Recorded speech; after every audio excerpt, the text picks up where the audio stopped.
মোবাইলটি ফোরকানের এটা নিশ্চিত এবং এক ব্যক্তি পদ্মা সেতু থেকে নিচে ঝাঁপ দিয়েছে এটিও নিশ্চিত। ঘটনার পরপরই 3টি টিম বাইরে অভিযানে নামে।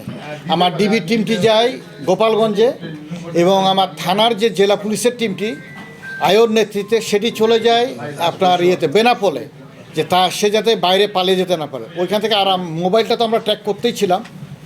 এই মোবাইলটা আমরা উদ্ধার করি মেহেরপুর থেকে, একজন বাসের হেল্পারের কাছ থেকে। তাকে যখন আমরা জিজ্ঞাসা করি সে তখন জানায় যে এটা আমি পদ্মা সেতু থেকে পেয়েছি। সাথে সাথে আমার টিম পদ্মা সেতুতে আসে এবং ওইখানে পদ্মা সেতুর যে ভিডিও ফুটেজগুলো আছে আমরা সেগুলো নিয়ে বসি। এইটা চেক করে তখন আমরা দেখতে পাই যে একটি প্রাইভেট কার থেকে একজন ব্যক্তি নামার পরে তার হাতের ব্যাগটি রাখছে ওই ফুটপাতের উপরে এবং তার মোবাইলটি রাখছে।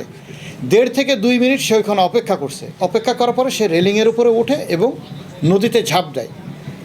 আমরা এই পর্যন্ত পেয়েছি। পরবর্তীতে এই ফুটেজটি আমরা নিহত ডিসি শারমিন, তার বাবা অর্থাৎ মামলার বাদী এবং বাদীর 2 ছেলে এবং তার আত্মীয় স্বজন 8 থেকে 10 জন, তাদেরকে আমরা এটি দেখাই। দেখানোর পরে বলি যে এই ব্যক্তি ফোরকান কিনা। তো তারা বলে যে তার মতো মনে হচ্ছে, বাট আমরা শিওর না। পোশাক দেখেও তারা করতে পারে, তারা ধারণা করতেছে বাট শিওর না। এরপরে আমরা ফোরকানের ভাই জব্বারকে আমরা জিজ্ঞাসা করি এবং মেম্বারকে জিজ্ঞেস করি, ওইখানকার লোকাল মেম্বার এবং আরও অনেককে জিজ্ঞেস করি। তারাও বলে যে আমরা ধারণা করতেছি বাট আমরা শিওর না। এখন আমরা দেখতেছি যে এই মোবাইলটি ফোরকানের এটা নিশ্চিত এবং এক ব্যক্তি পদ্মা সেতু থেকে নিচে ঝাঁপ দিয়েছে এটিও নিশ্চিত।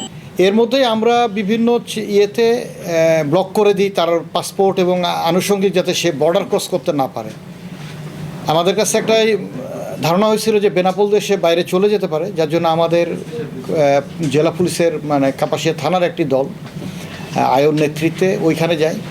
আমরা তার মোবাইলটা উদ্ধারের চেষ্টা করি। মোবাইলটি আমরা মেহেরপুর থেকে উদ্ধার করি। ঠিক আছে।